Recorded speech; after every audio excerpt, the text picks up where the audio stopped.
Hello everyone, welcome back to O2IS Academy app. So here we are once again in our polity series of roundup series which we have started specifically for HCS prelims. तो आज सुबह हमने discuss किया था making of the Indian constitution and the preamble. तो may be अभी तक आपका वो चैप्टर कंप्लीट हो चुका होगा. So let's we will start with our some questions for this particular chapter. अगर आपको इन लेक्चर्स की पीडीएफ चाहिए so you have to download the O2IS Academy app. HCS prelims test series वहाँ पे जो एक फोल्डर होगा उसके अंदर फ्री रिसोर्स मटेरियल में you will get all the PDFs of this particular session of round of series. Okay, so we here we are discussing are polity. सारे के सारे चैप्टर्स हम इसमें कंप्लीट करेंगे. One lecture you will get of the important facts. Then evening अब हम discuss करेंगे particular chapter के ऊपर क्वेश्चंस. तो आज का जो हमारा टॉपिक है क्वेश्चंस के लिए that is the making of the constitution and the preamble. I just hope अभी तक आप सब लोग रिवाइज कर चुके होंगे. So the first question, which is the directly a factual question, who among the following was constituent advisor to the Constituent Assembly? So the options are Dr. B.R. Ambedkar, Dr. Rajendra Prasad, K.M. Munshi and the Sir B.N. Rao. Just think about जब हमने इसको complete किया था तब हमने ये देखा था when we have studied in the morning. तो हमने कुछ parts देखे थे, important facts देखे थे, उसमें से एक आंसर ये है. ठीक है, just think about that, then we will discuss about the particular answer. So this was the very easy question. तो इसमें इतना टाइम तो नहीं लगना चाहिए. The answer will be the Sir B.N. Rao. Facts head हमने देखे थे, that was the Sachchidananda Sinha. French practice हमने डिस्कस की थी. President was doctor Rajendra Prasad, he was the elected president. Vice president H C Mukherjee and V T Krishnamachari. And then constituent advisor थे हमारे sir B N Rao. So I hope कि आपको ये question अच्छे से आता होगा because we have already discussed it. Next is who among the following was the head of union power committee. I just give you a hint. हमने एक चीज पढ़ी थी JPSC. अगर आपने वो PDF रिवाइज की होगी सो उसमें ये अवेलेबल था. So the options are Sardar Patel, doctor Rajendra Prasad, Jawaharlal Nehru ji and doctor BR Ambedkar. So just revise whole the committees. मैंने आपको कहा था कि अगर कमिटीज के ऊपर क्वेश्चन आएगा तो it will be on the head या फिर हेड का नाम दिया होगा और कौन सी कमिटी में वो है या नहीं है. So that is the type of a question you can get from this particular chapter. So the answer here is हमारा C, that is the Jawaharlal Nehru. हमने ये चीज देखी थी. We have studied some committees जिसमें हमने किया था जवाहरलाल नेहरू जी को. JPSC से हमने याद किया था union power committee, union constitution committee and states committee. Same is with दो चीजें और है, डॉक्टर राजेंद्र प्रसाद जिसमें मेंशन एंड सरदार पटेल जी. तो that is rules of procedure committee and steering committee. Sardar Patel ji के साथ provincial constitution advisory committee on fundamental rights, minorities, tribal and excluded area. So these are some committees. और भी हमने उसमें डिस्कस की थी. So that should be done by you. May be अभी तक आपने रिवाइज किया होगा but do revise this again and again. You will get the all the facts. Next is the all-important drafting committee had two distinguished jurists and lawyers along with the chairman B.R. Ambedkar. They were. तो basically question में ये पूछा जा रहा है कि हमने पढ़ा था हेड प्लस 6. हमने 6 मेंबर्स पढ़े थे कॉन्स्टिट्यूएंट असेंबली में ड्राफ्टिंग कमेटी में. सब लोगों को आप लोगों को ये बताना है कि इनमें से वो कौन से 2 पार्ट थे, जो 2 लोग थे जो BR अम्बेडकर के साथ ड्राफ्टिंग कमेटी के मेंबर थे. So options are BN Rao, Alladi Krishnaswami Iyer, BN Rao and SN Mukherjee, Alladi Krishna Swamy Iyer and KM Munshi ji, and KM Munshi and SN Mukherjee. Just think about that. Slide को याद कीजिए जो हमने constituent drafting committee की slide की थी. So answer is हमारा Alladi Krishnaswami Iyer and KM Munshi. इसमें हमने 2 फैक्ट्स और याद किए थे कि किसने किसको रिप्लेस किया था. That is also important. So this is the particular explanation for the thing. Doctor BR Ambedkar ji head थे, 6 मेंबर्स थे. N Gopalaswami Ayyangar, Alladi Krishnaswami Iyer, KM Munshi. किसने किसको रिप्लेस किया था. पहली मीटिंग कॉन्स्टिट्यूएंट असेंबली की कब हुई थी. December 9, 1946. ठीक है, so that was the thing. Next is, as a member of the Constituent Assembly, Sardar Patel did not lead which of the following committees. अब ये क्वेश्चन आया, आपको हेड का नाम दिया गया है. अब आपको बताना है कि इनमें से कौन सी ऐसी कमेटी थी जिसके हेड हमारे सरदार पटेल जी नहीं थे. So the committees are committee on tribal and excluded areas, committee on minority affairs, committee on fundamental rights, committee on devolution of power to the union. Choose the correct option. सोचिए और मुझे इसका answer बताइए. Means the thing is just think about that and get a answer for this particular question. This is again second type of a question on the committee जो आपसे पूछा जा सकता है. सो इसमें अगर आपको एलिमिनेट करेंगे तो जो आंसर है, बाकी सबके वो हेड थे बट फोर्थ के हेड वो नहीं थे. फोर्थ के हेड कौन थे? So these are the committees जो हमने स्लाइड्स में भी देखी थी. ठीक है. So chair Sardar Patel ji in particular committees के, then Jawaharlal Nehru ji was the head of these particular committees. Next is the member of the Constituent Assembly which drafted the Constitution of India. So basically were, अब ये बात जो है direct question that was on the elections. Nominated by the British Parliament, nominated by the Governor General, elected by the legislative assemblies of various provinces, elected by Indian National Congress and Muslim League. So you have to tell, जब हमने elections discuss किए थे तो उसमें हमने देखा था कि indirect elections थे, nominations थे. So इसमें से कौन सी बात सही है वो आपको बतानी है. So the answer for this particular question will be C, elected by the legislative assemblies of various provinces. ये हमने डिस्कस किया था, that was from the STV. In direct elections थे. Okay. So this was the slide जो हमने discuss किया था. 296 British India provinces हैं. कैसे इसमें इंक्लूडेड है? पार्टली इलेक्टेड थे, पार्टली नॉमिनेटेड थे. इलेक्टेड कौन थे? They were from the provinces. And nominated कौन थे? Which are from the princely states. Okay. Next is now the preamble based questions. अब ये क्वेश्चन आप लोग बहुत अच्छे से सॉल्व कर देंगे if you remember the wording of the preamble. So हमें अरेंज करना है फॉलोइंग को करेक्ट सिक्वेंस में, जैसे कि हमारे कॉन्स्टिट्यूशन में मतलब प्रियम्बल में मेंशन्ड है. नौ जैसी वर्ड्स तो वही है, sovereign, socialist, secular, democratic and Republic. But the thing is this can be done if you remember the wording. तो अब आप लोग बताइए कि इसका आंसर क्या होगा. So जिनको वर्डिंग याद थी, that is the answer will be A, because this is only the source for this particular answer. तो sovereign, socialist, secular, democratic and republic, ये चीज आपको, मैंने आपको पहले भी कहा था, एक है वी द पीपल जो बताता है सोर्स, ये बताता है nature, but you have to learn proper line wise क्या कहाँ पे क्या मेंशन है. देन जस्टिस किस किस में देता है? Social, economic and political. Because अगर आपको वर्डिंग बेस्ड क्वेश्चन आया तो आपको ये वर्डिंग अगर याद होगी, you can crack it very easily. Next is in our constitution, उसके बाद डेट भी दी गई है. So that was all thing which we have discussed in a morning. ठीक है, कैसे कैसे चीजें हमें इंक्लूड करनी है. Next is which statement is not correct in the case of a sovereign India. हमने जब सॉवरेन का कंसेप्ट किया था तो वी हैव स्टडीड की independence. Okay, so India is not dependent on any country. India is not a colony of any other country. India can give any part of its country to any other country. India is obliged to obey the UN in its internal affair.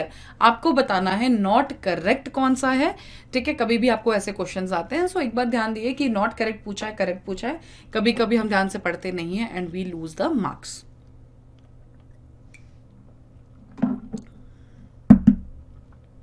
Okay, अगर आपको ये concept clear था तो इसका answer क्या होगा हमारा? D. Because India is not dependent on any country. Yes we know we are sovereign country, तो हम किसी पर डिपेंड नहीं है. We are independent. India is not a colony of any other country. हम किसी और कंट्री की कॉलोनी नहीं है. हमें कोई और रूल नहीं कर रहा है.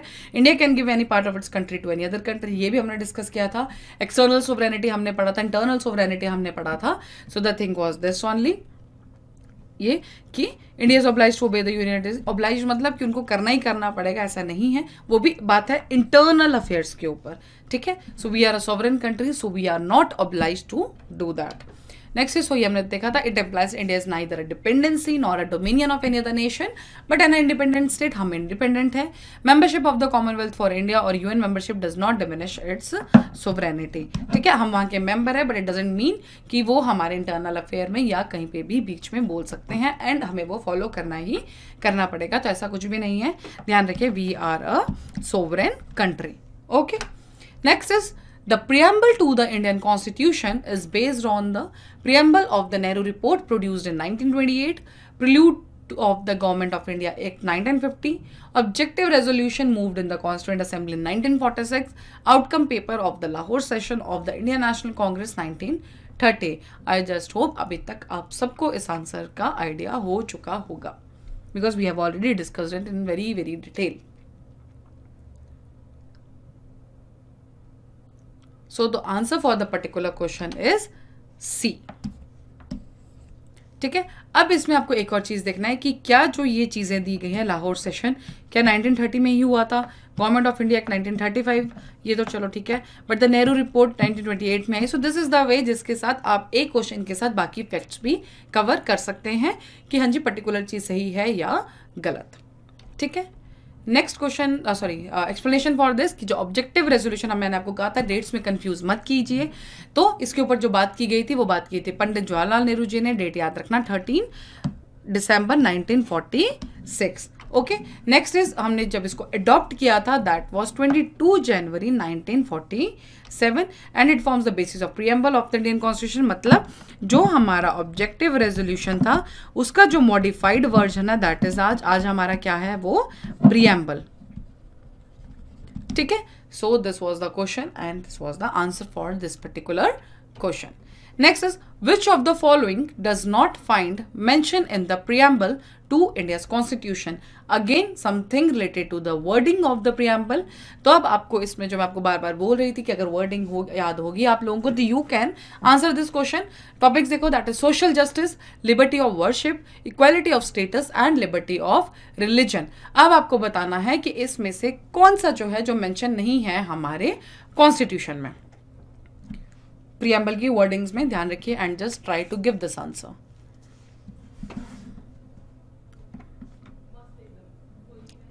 Okay, maybe you got the answer. So the answer for this particular is D because liberty of religion की बात नहीं की गई है। बात क्या की है, liberties of thought, expression, belief लिखा गया है, faith लिखा गया है, worship लिखा गया है, but religion नहीं लिखा गया है। ठीक है, बाकी सब चीजें सही थी, justice, social, economic and political. So that's why I am telling you again and again कि अगर आप लोगों को ये वर्डिंग्स याद होंगी so it will be very very easy for you to crack some of the questions related to preamble.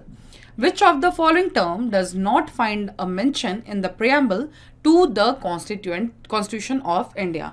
Options are democratic republic, unity and integrity of the nation, this is this, welfare state and the secular. Again something based on the reading only. सो हमें पता है democratic mention है, Republic mention है, unity and integrity of the nation हमने 42nd constitution amendment में पढ़ा था, secular हमने पढ़ा था, but welfare state is not mentioned in the preamble. Welfare state का जब कंसेप्ट आएगा that is in our DPSPs। ठीक है, so the answer will be C.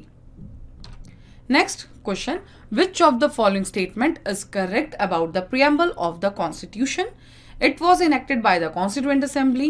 It is a source of power to the legislature.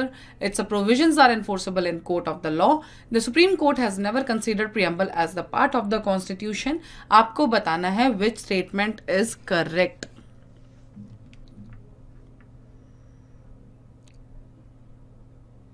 Okay, so it was enacted by the Constituent Assembly. Yes, it is correct. Constituent Assembly ने ही इसको enact किया था. It is source of power to the legislatures. नहीं, ये हमने discuss किया था कि ये कॉन्स्टिट्यूशन का पार्ट है, but it is not enforceable, it is not justiciable, it is not a source of power, even it is not a prohibition of power on the legislature. तो ये गलत. It provisions are enforceable in court of law. नहीं, इसको आप enforce नहीं कर सकते. The Supreme Court has never considered preamble as a part of the constitution. तो नहीं, हमने कुछ केसेस पढ़े थे, तो आंसर विल बी ए। ये पर्टिकुलर केसेस थे जो हमने डिस्कस किए थे. ठीक है, बेरुबारी केस 1960 में, Kesavananda Bharati case 1973, LIC case 1995, plus ये चीज हमने देखी थी कि सोर्स ऑफ पावर भी नहीं है, नॉन जस्टिसेबल है, एनफोर्सेबल नहीं है. सो this is the thing, confuse मत होना कि पार्ट है कॉन्स्टिट्यूशन का, इसलिए वो एनफोर्सेबल भी होगा, जस्टिसेबल भी होगा, नहीं होगा. ठीक है, सो this is the exception. Next, economic justice, the objectives of constitution has been as one of the Indian provided in. बात की गई है, क्वेश्चन आपसे ये पूछ रहा है कि जो इकोनॉमिक जस्टिस का कंसेप्ट है वो हमारे कॉन्स्टिट्यूशन में कहाँ कहाँ मेंशन किया गया है. So I think when I was discussing with you facts, जो हमने सुबह डिस्कस किया था, when we were discussing economic justice, तब भी मैंने ये मेंशन किया था कि इसके साथ कहाँ डिस्कस है. So the preamble and the fundamental rights, the preamble and the DPSP, the fundamental rights and the DPSP, या नन ऑफ द अबव. सो आपको बताना है कि इकोनॉमिक जस्टिस का जो कंसेप्ट है और कहाँ मेंशन्ड है या कहाँ कहाँ मेंशन्ड है. आई थिंक अभी तक जो सबको क्लियर होगा, प्रीएम्बल तो सबको पता होगा बिकॉज हमने डिस्कस किया है कि प्रीएम्बल में, बट प्रीएम्बल के साथ कहाँ मेंशन्ड है वो बताइए. So the answer for this particular question will be B, क्योंकि प्रियम्बल के साथ अगर कहीं पे इकोनॉमिक जस्टिस की बात की गई है that is in our DPSPs. ठीक है, so answer will be B. Next is which of the given statement is incorrect. Again कुछ आपने बताना है कि इनकरेक्ट स्टेटमेंट कौन सी है. So according to the supreme court in the Kesavananda Bharati case preamble can be amended. एक केस दिया गया है और बोला है वो अमेंड किया जा सकता है. Sovereignty means that there is no authority above the government either outside और इनसाइड द कंट्री. ठीक है, तो सोवरेनिटी मतलब हमारी independence. Next is the constitution 42nd amendment act 1976 introduce the word socialist, secular and integrity into the preamble. And the last statement is the concept of basic feature of the constitution was introduced by the supreme court in the Berubari case in the 1960. So let's see from, अगर हम इसको एक एक statement को लेके चलें, according to the supreme court and the Kesavananda Bharati case preamble can be amended. तो basically Kesavananda Bharati case को क्या बोला गया था कि जो प्रियम्बल है वो पार्ट है कॉन्स्टिट्यूशन का. अगर पार्ट है कॉन्स्टिट्यूशन का तो of course it can be amended. लेकिन एक फीचर दिया गया था that was basic feature of constitution कि आप उसको नहीं छेड़ सकते हैं, बाकी आप अमेंड जरूर कर सकते हैं. तो ए स्टेटमेंट इज करेक्ट. पूछा क्या है, incorrect. Next is the sovereignty means that there is no authority above the government either outside or inside the country. तो यही हमने डिस्कस किया था कि we are independent to take our decisions. हम किसी के अंडर में आके decisions नहीं लेंगे. So yes, this is also correct. Sovereignty मतलब independence.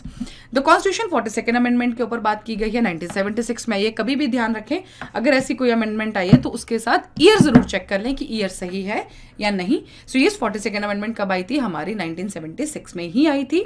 So yes, this is correct. Words देखो, socialist, secular and integrity into the preamble, तो ये भी करेक्ट स्टेटमेंट है.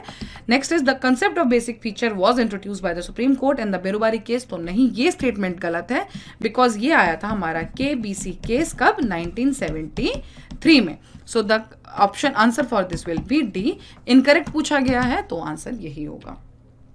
ठीक है, सो 42nd अमेंडमेंट यहाँ पे हमने देखा था socialist, secular, integrity case basic feature की जब बात की गई थी that was in the Kesavananda Bharati case.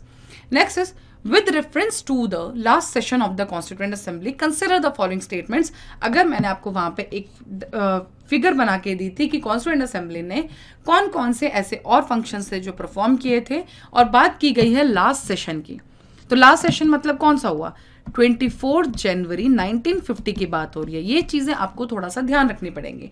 So it adopted the national anthem, national song, elected Rajendra Prasad as the first president of India. Each member sign 2 copies of the constitution, 1 in Hindi and 1 in English. तो इसका answer बताइए. इसमें पूछा क्या है, incorrect पूछा है कि इनमें से इनकरेक्ट कौन सा है. मैंने आपको डेट बता दी, that is the 24. Last session जो हुआ था दैट वाज 24 जनवरी 1950. बाकी जो अडॉप्ट किया गया था दैट वाज 26 जनवरी, मतलब जो एनफोर्समेंट की डेट है. ठीक है, सो वो पिक्चर थोड़ा सा याद रखिए. जब मैंने आपको ये पढ़ाया था तो यहाँ पे वहाँ पे नेशनल फ्लैग था, यहाँ पे नेशनल सॉन्ग था, फिर यहाँ पे बीच में कॉमनवेल्थ का था. सो वो चीज़ आपको ध्यान रखनी है. So the answer for this particular question is none of the above. सारी की सारी स्टेटमेंट सही हैं. अब यहाँ पे जो चीज़ आपको ध्यान रखनी है कि नेशनल फ्लैग की डेट क्या थी वो थोड़ा सा याद रखिएगा. ठीक है, सो this was the temporary legislature थी हमारी कॉन्स्टिट्यूएंट असेंबली. तो उन्होंने क्या क्या फॉलो किया, ratification of India's membership in the Commonwealth, ये डायग्राम में था. It adopted the national flag, national anthem, adoption of a national song, election of doctor Rajendra first president of India. बस ध्यान रखिए ये जो पर्टिकुलर चीज है ये लास्ट सेशन में नहीं थी, ये पहले ही अडॉप्ट हो चुकी थी. इसकी डेट आई थिंक अभी तक आप सबको याद होगी.